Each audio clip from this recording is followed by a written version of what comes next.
Times now नव Bharat digital के सभी दोस्तों को नमस्कार। मैं हूं क्रांति संभव, मैं एडिटर हूं टाइम्स ड्राइव का। और आज के इस वीडियो में हम बात करेंगे मॉनसून में ड्राइविंग की और मॉनसून बारिश के दौरान गाड़ियों के रखरखाव की।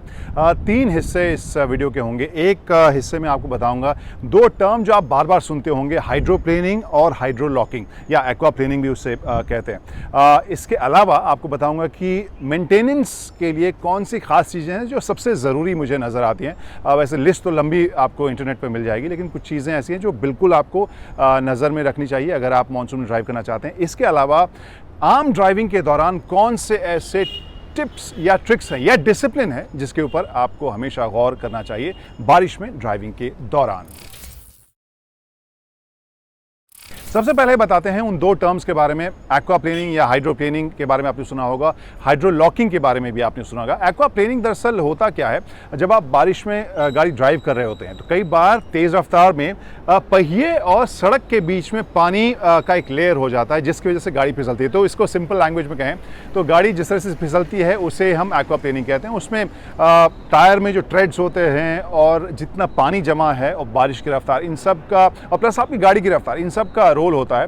तो वहां फिसलने से बचना है, उसके लिए कुछ खास चीजें हैं जिसके बारे में आगे बताऊंगा। एक और टर्म है हाइड्रोलॉकिंग, आप सुनते होंगे। हाइड्रोलॉकिंग दरअसल इंजन के कंपार्टमेंट में या पिस्टन में या सिलेंडर के ऊपर जब पानी आ जाए और उसकी वजह से इंजन बंद हो जाए, रुक जाए, सीज कर जाए, उसे हाइड्रोलॉकिंग कहते हैं।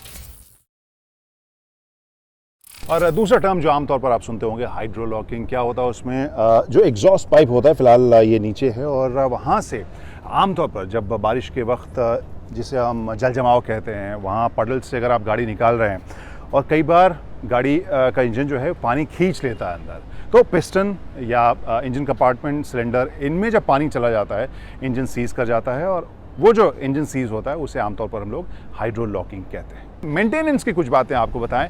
जब आप मॉनसून के लिए गाड़ी को तैयार कर रहे हैं, सबसे पहली चीज़ जो मुझे प्रैक्टिकल लगती है छोटी सी लेकिन बहुत प्रैक्टिकल है, वो है आप अपनी गाड़ी के वाइपर के रबर को चेक कीजिए। आमतौर पर क्या होता है कि हम गर्मी, मोस्टली इंडिया में ज़्यादातर जगहों के ऊपर गर्मी या उससे पहले ठंड में वाइपर का इस्तेमाल कम ही होता है, लेकिन बारिश में अचानक से जब इस्तेमाल होने लगता है और रबर अगर हार्ड हो तो वाइप शीशा अच्छे से नहीं होता और इसकी वजह से तेज़ बारिश में आपकी विजिबिलिटी कम हो जाती है, मामला अनसेफ हो जाता है।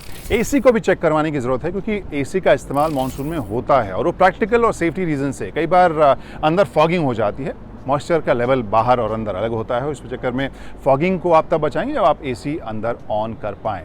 इसके अलावा जो सबसे ज़्यादा नज़रअंदाज होने वाला और सबसे ज़रूरी एस्पेक्ट जो है वो है टायर के ट्रेड्स। अगर आप देख सकते हैं टायर्स के जो ग्रूव्स हैं, टायर्स में जिस तरह के, जैसे हिंदी में हम लोग कहते हैं टायर गंजा होना, अगर टायर घिस गई है और वहाँ पे आप तेज़ रफ्तार में चला रहे हैं तो जैसे मैंने कहा एक्वाप्लेनिंग, हाइड्रोप्लेनिंग, उसके आसार बढ़ जाते हैं। तो बारिश से पहले बहुत ज़रूरी है कि आप टायर चेंज करवाएं अगर आपकी टायर घिस गई है तो। और आप कहेंगे बड़ी ऑब्वियस चीज़ें बता रहे हैं, लेकिन हम अगर नज़रअंदाज करते हैं तो मामला अनसेफ हो जाता है। हेडलैम्प का स्वास्थ्य भी ज़रा चेक करवा लीजिए, विजिबिलिटी कम रहती है तो बहुत ही अनसेफ होती है ड्राइविंग। लाइट्स काम कर रही हों, नहीं हों, शार्प हों, बहुत ज़रूरी है। और अब इस हिस्से में बात करते हैं कि ड्राइविंग के वक्त कौन सी चीज़ें मैं आमतौर पर ध्यान रखता हूँ अगर बारिश में ड्राइव कर रहा हूँ। एक तो ये कि जो जानी पहचानी सड़क है वहीं से गुजरूँ। कई बार पानी के जमने की वजह से सड़क के सरफेस का पता नहीं चलता और अनजान सड़क पर जाएं तो कई बार पॉट होल्स में आपकी गाड़ी फंसती है, गहरे पानी में गाड़ी फंसती है, तो एक तो अंदाज़ा वो रहता है। दूसरी चीज़, अगली गाड़ी से आप अगर पानी जमा हुआ तो अगली गाड़ी से ज़रूर हमेशा डिस्टेंस एक्स्ट्रा रख के चलिए। ब्रेकिंग में वक्त लगता है और कई बार अचानक सामने वाली गाड़ी रुक जाए तो वहाँ पर जब तक आप ब्रेक लगाएंगे तब तक गाड़ी के टक्कर होने की आशंका बन जाती है। एक और टिप जो मैं दे सकता हूँ अपनी ड्राइविंग से कि आप जब देखें पानी जमा है और आपको शक हो रहा है कि गहरा कितना पानी है तो वेट कीजिए। अगर कोई गाड़ी जा रही है पहले से तो उसकी हाइट के हिसाब से अपना कंपैरिजन कीजिए कि आपकी गाड़ी निकल पाएगी कि नहीं। अगर खुदा न खास्ता आपको जाना ही पड़ा वहाँ पर तो आपको सबसे पहली चीज़ ये ध्यान में रखनी है कि कोशिश कीजिए, मैं सेकंड या फर्स्ट गियर में ही उस पडल को पार करता हूँ क्योंकि वहाँ पर आपको ज़्यादा टॉर्क, ज़्यादा ट्रैक्शन मिलता है। तो गाड़ी अगर फंसने भी लगती है तो आप एक्सीलरेट करते हैं तो ताकत ज़्यादा मिलती है, आप गाड़ी को आगे खींच सकते हैं।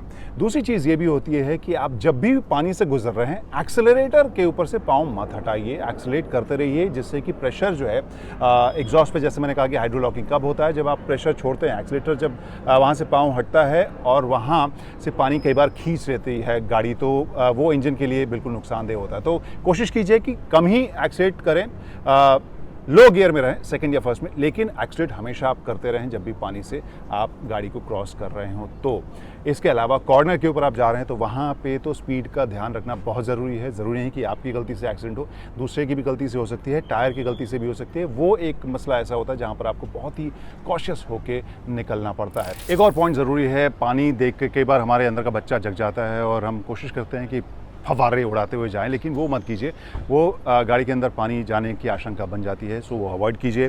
कॉर्नर के ऊपर तेज़ रफ्तार में मत जाइए, फिसलने के चांसेस बहुत ज़्यादा होते हैं। वहाँ पर जो नेचुरल लॉ ऑफ फिजिक्स है वो आपको सेफ्टी से बिल्कुल बाहर रखता है। आपकी गलती नहीं, दूसरों की गलती से भी एक्सीडेंट हो सकता है, तो उससे ज़रूर आप बचाव कीजिए। कोशिश कीजिए जहाँ भी पड़ल है उसके बीच से आप जाएँ, किनारे कई बार टूटे होते हैं, वहाँ पर फंसने की आशंका भी ज़्यादा होती है। तो ये सभी जो तरीके थे उससे आप मानसून में अपनी गाड़ियों को, अपनी ड्राइविंग को ज़्यादा सेफ रख सकते हैं। कैसे लगे हमें ज़रूर बताइए कमेंट सेक्शन में।